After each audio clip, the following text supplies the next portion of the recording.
क्योंकि हम लोग बिहार से हैं और भोजपुरी हमारी भाषा है, तो भोजपुरी में ही मैंने कविता लिखा है। तो अब से सुनिए भोजपुरी में।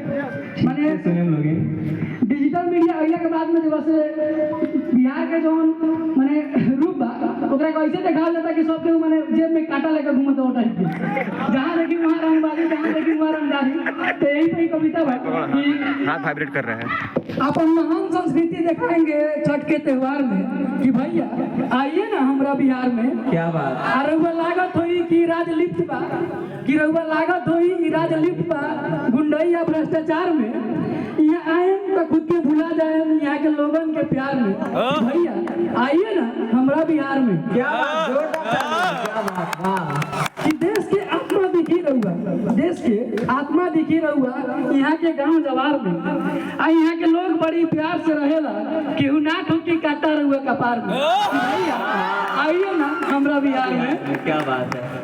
अब बिहार के हर बात बता दे वो एगो कविता में, इतना क्षमता नहीं के छोट कलाकार में। यही से तो कहत है कि जाने के बाद महसूस करे के बाद तो आई एक बार हमरा बिहार में। हाँ, जोरदार स्वागत कीजिए राजन सर का। तो